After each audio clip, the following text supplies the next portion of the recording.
예, 안녕하십니까. 우리 부동산 전망에 대해서 한번 해보겠습니다. 우리나라 국민들의 자산의 80%는 바로 부동산입니다.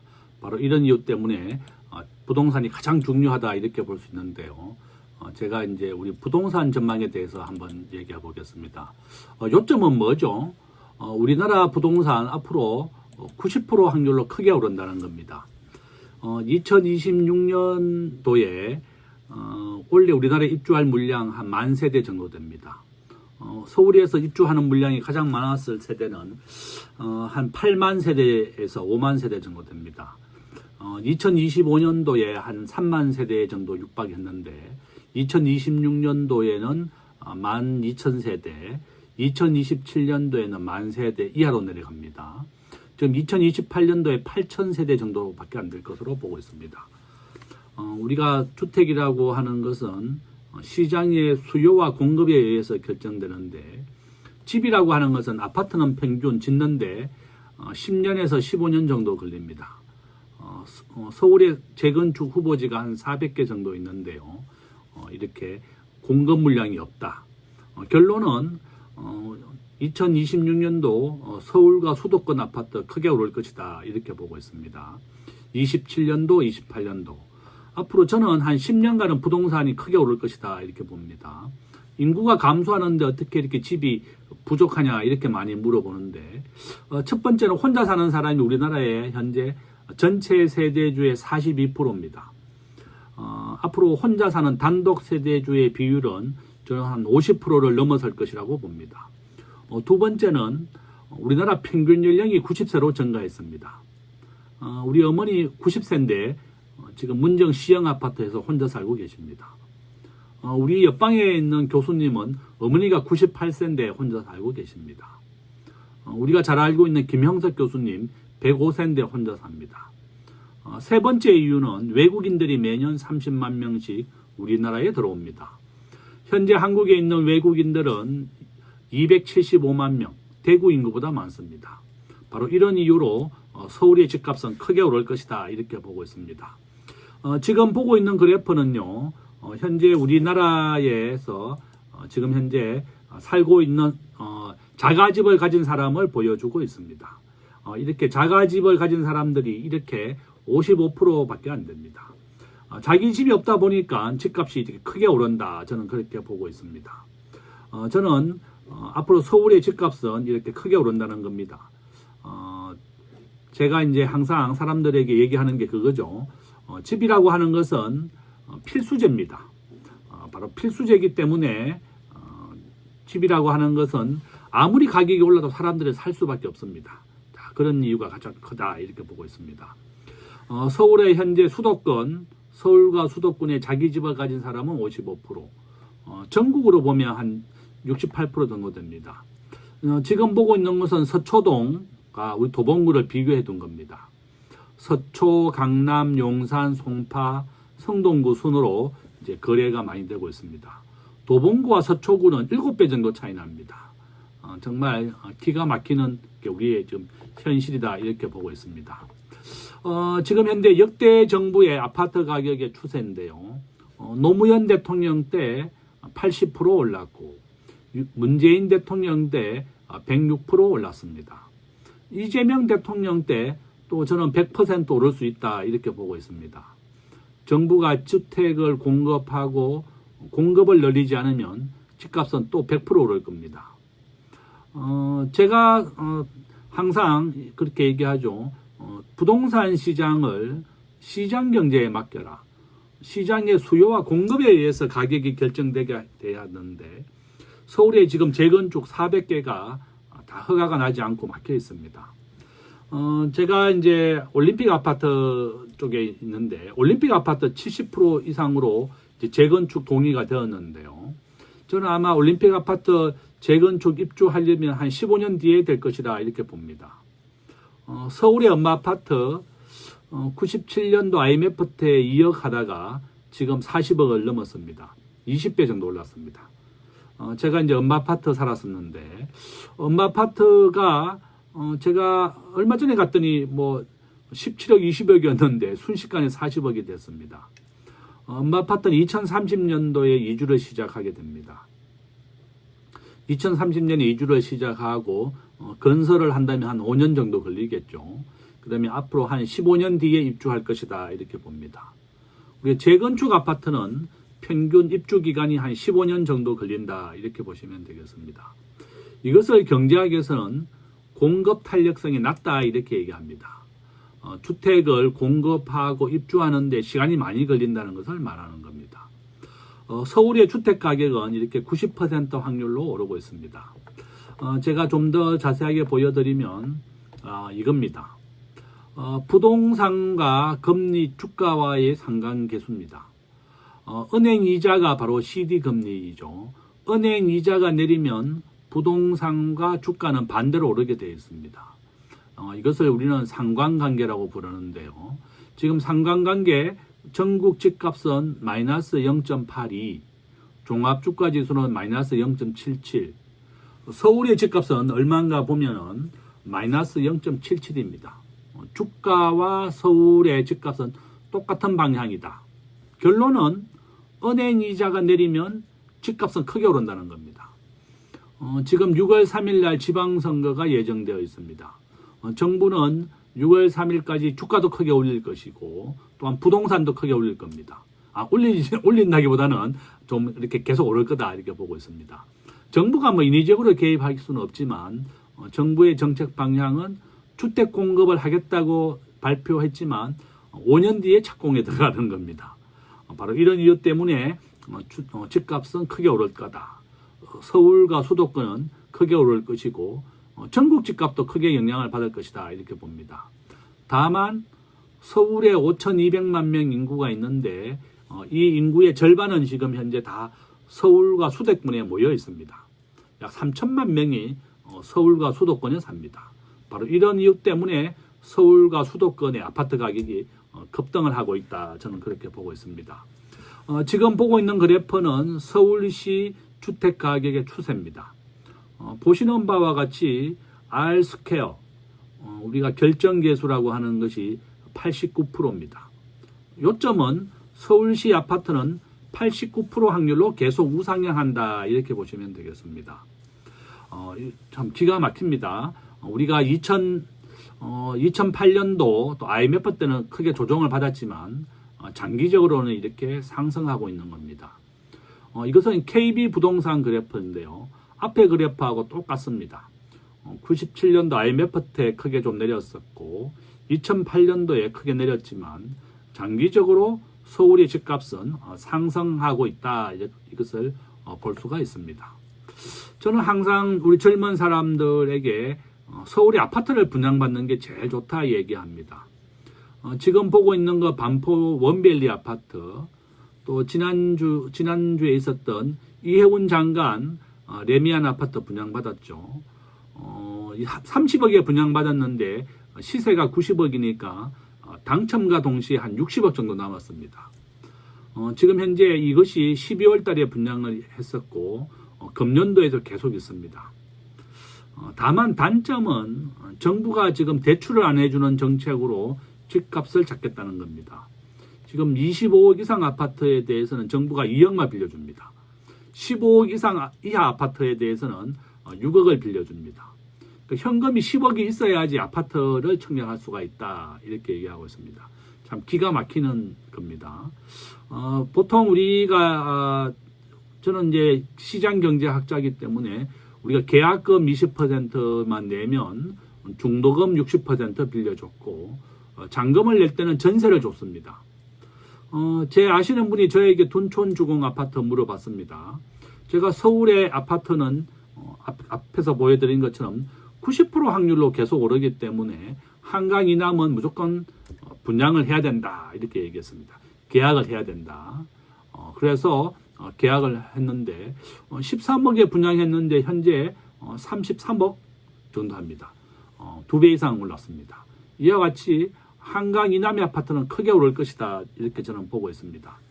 자, 오늘 이 방송을 본 사람은 우리 자녀나 본인이나 부모님이나 청약통장을 꼭 만들어 주십시오. 서울의 무주택 기간은 15년 이상 무주택 돼야지 만점 32점을 받고 부양가족 6명 이상 돼야지 35점 만점을 받습니다. 청약통장은 17점이 만점인데요. 15년 이상 넣어야 됩니다. 그래서 오늘 이 방송을 보신 분들은 우리 자녀에게 2만 원짜리 청약통장을 만들어주자. 2만 원짜리 청약통장이 10억 원 이상의 가치를 가져옵니다. 만약에 2만 원짜리 청약통장이 강남에 당첨됐다. 50억의 차익을 가져오는 겁니다. 어떻게 그게 가능하냐? 우리가 자녀가 1살이다. 청약통장 만들어 주십시오. 2만 원 한 번만 가입하면 됩니다. 우리나라 청약통장의 가입 기간은 15세부터 인정이 됩니다. 그러니까 우리가 자녀가 지금 현재 중학교 3학년이다. 이러면 빨리 청약통장 만들어 줘야 됩니다. 15세부터 청약통장이 인정되기 때문에 그런 겁니다.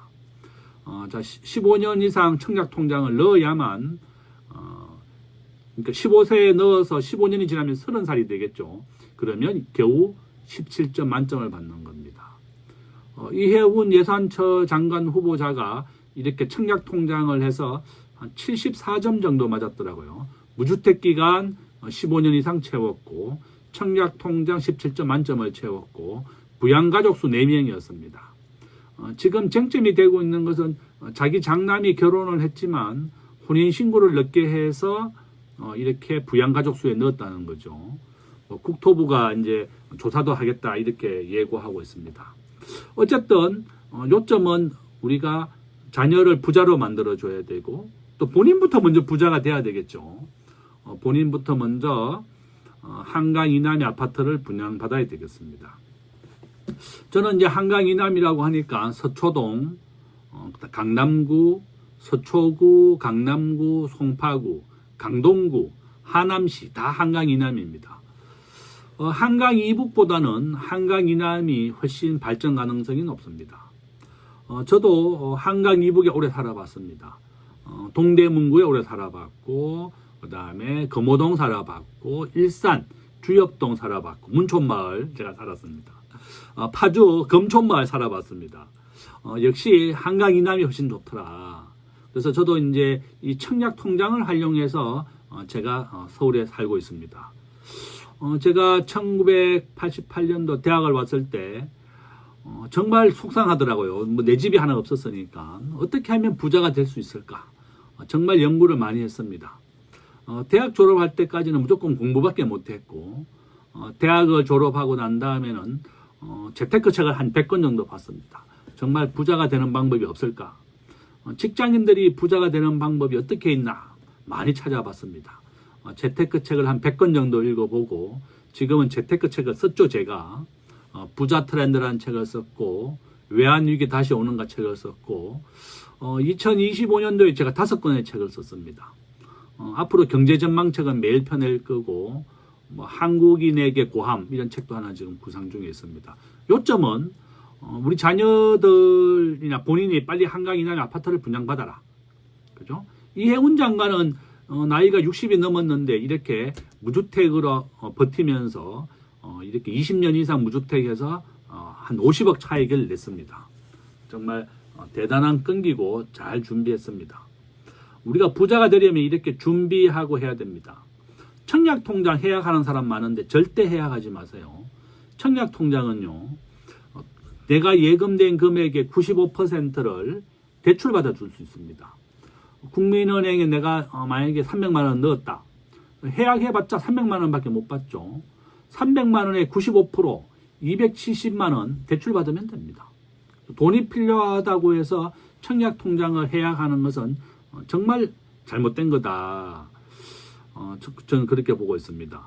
저희 아버지가 옛날에 그러시더라고. 친구가 돈을 빌려달라고 해서 그 통장을 깨서 빌려줬다 이렇게 얘기하더라고요. 그래서 아버지는 지금 돌아가셨지만 청약통장이 뭔지도 모르고 어떻게 활용하는지도 모르니까 이제 그런 일이 있었던 겁니다. 우리가 부자가 되려면 정말 연구를 많이 해야 됩니다. 직장만 열심히 다녀서는 절대로 부자가 될 수 없습니다. 우리 친척분 얘기 하나 해주면 한 몇 년 전에 만났더니 자기 남편이 이제 대기업 다닌답니다. 그래서 대기업에 한 20년 다니면서 청약통장이 뭔지도 모르고 이제 가입을 해놨대요. 그래서 이제 목돈이 좀 필요하니까 한 20년 이상 10만 원씩 넣어서 한 2천만 원 모였다는 겁니다. 그래서 이걸 국민은행에 가져가서 해약을 해버렸어요. 국민은행 여직원도 통장이 아까운데요 이렇게 얘기했다고 합니다. 통장을 어떻게 활용하는지를 모르니까 그런 일이 발생한 겁니다. 저는 한 10억 정도 버렸다 이렇게 말했습니다. 청약통장을 오늘 딱 열어보시고 청약통장은 과거에 세 가지 종류가 있었습니다. 청약저축, 부금, 예금 이 세 가지가 있었는데 2008년도에 이재명 대통령이 청약종합통장이라는 이름으로 청약통장을 다 통합해 버렸습니다. 그래서 이제 우리가 청약종합통장은 우리 현재 가입하는 사람들은 다 대부분이 청약종합통장입니다. 청약종합통장은 얼마나 기간을 오래 넣었느냐 또 이런 거 가지고 당첨합니다. 그래서 과거에는 청약저축은 LH공사, SH공사, 공공아파트만 분양받는 거였고 청약예금하고 청약부금은 민영아파트만 분양받는 거였는데 그것을 통합한 겁니다. 그것이 바로 청약종합저축입니다. 오늘 이 방송을 보신 분들은 꼭 내일 은행에 가서 우리 자녀, 본인, 배우자, 부모님까지 다 청약통장을 꼭 만들어 주십시오. 저는 2만 원짜리 한 번만 넣으라 그럽니다. 돈이 있으면 이제 매달 10만 원씩 넣어주는 거고 없으면 2만 원짜리 한 번만 넣어줘라. 자녀가 15세라 그러면 이제 시작이 된 겁니다. 2만 원짜리 넣고 매달 10만 원씩 넣을 수 있으면 넣고 못 넣겠다 그러면 안 넣어도 좋습니다. 왜 그런가 하면 청약종합저축통장은 금액 우선으로 또 배당을 해줍니다. 지금 정부가 LH공사하고 SH공사를 통해서 공영아파트 우리가 지나가다 보면 LH공사 아파트 이렇게 써있는 거 있습니다. SH공사 아파트 서울도시개발공사가 분양한 게 SH LH는 주택공사가 분양한 겁니다. 결론은 우리가 매달 10만 원씩 넣을 수 없다 그러면 2만 원짜리 한 번만 넣어줘도 좋습니다. 자녀가 대학을 졸업하고 난 다음에 네가 돈을 벌어서 일시불로 넣어라. 그동안 밀린 금액을 10만 원씩 계산해서 일시불로 넣어도 됩니다. 그래서 제일 중요한 건 뭐죠? 2만 원짜리 청약통장을 만들어주는 것이 부자가 되는 가장 지름길이고 돈이 된다면 매달 10만 원씩 넣어줘도 좋습니다. 서울시에는 32평은 우리가 300만 원, 38평은 600만 원, 평수가 무한대는 1,500만 원입니다. 우리가 이제 이 청약종합저축통장을 가지고 민영아파트를 청약할 수도 있고 공공아파트, LH공사 아파트나 LH공사 아파트도 청약을 할 수 있습니다. 요점은 우리가 준비를 해줘야 된다는 겁니다. 자, 그래프 한번 보시면 서울의 아파트 가격이 얼마나 급등하고 있는지 지금 볼 수가 있습니다. 저는 서울의 아파트 평균 지금 현재 18억까지 왔습니다. 계속 급등을 하고 있다. 저는 정부가 이렇게 주택 공급에 대해서 크게 오를 것이다. 제가 요점은 집이라고 하는 것은 짓는데 시간이 많이 걸린다고 그랬습니다. 재건축은 15년, 일반 아파트가 평균 5년에서 10년 정도 걸립니다. 정부가 주택 공급을 늘리겠다고 했지만 뾰족한 수가 없습니다.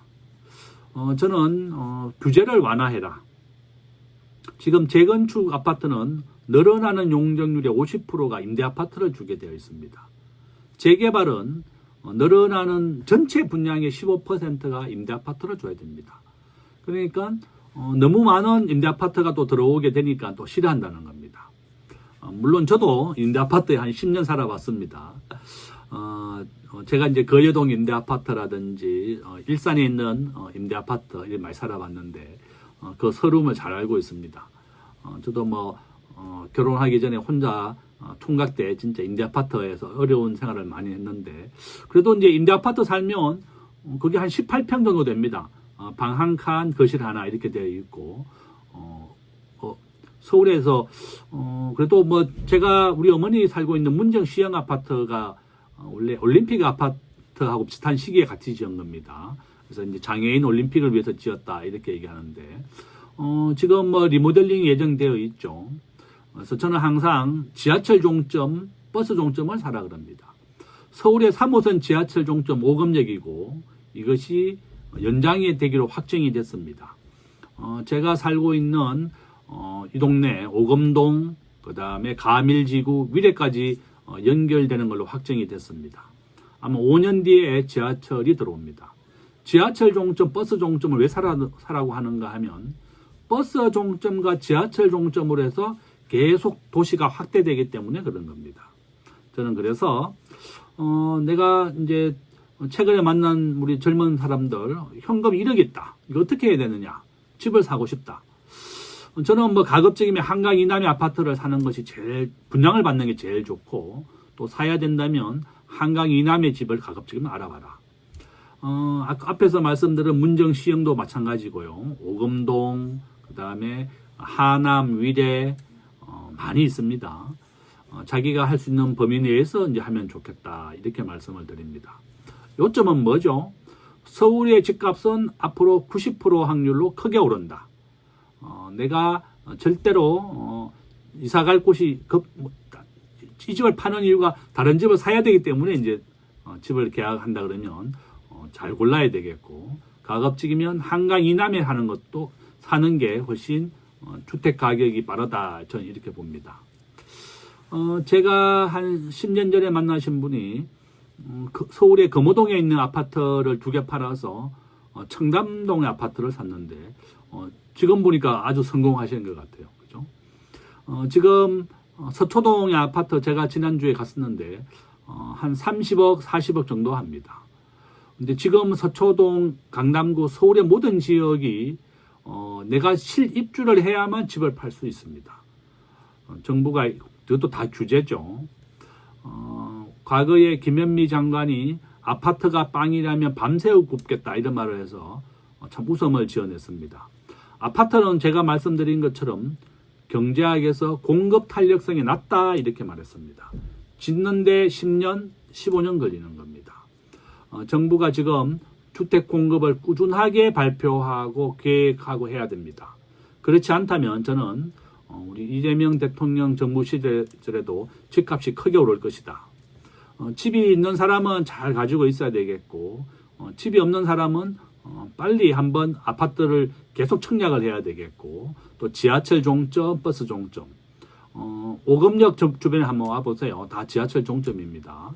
거여 마천역이 지하철 종점이죠. 그래서 지하철 종점, 버스 종점, 그다음에 3호선 종점, 5호선 종점 5호선 종점은 2개 다 있습니다. 거여 마천 또 저쪽에 하남까지 연결되어 있죠. 그래서 결론은 우리가 한강 이남이 계속 발전한다. 한강 이북은 북한에 막혀 있습니다. 지금 김여정이가 무인기 때문에 얘기를 많이 하고 있는데 결론은 한강 이북보다는 한강 이남이 더 발전 가능성이 높다. 또 이렇게 말씀을 드립니다. 궁금한 사항은 저에게 전화 주시고 제가 이런 카페와 블로그에도 이 자료실을 다 올려놓겠습니다. 예, 감사합니다. 구독과 좋아요 꼭 눌러주시고 제가 이제 유튜브를 본격적으로 많이 시작했습니다. 아직 썸네일을 할 줄 모르고 편집을 못해가지고 좀 어설프지만 하고 싶은 얘기는 다 하고 있습니다. 자, 언제든지 또 연락 주십시오. 고맙습니다.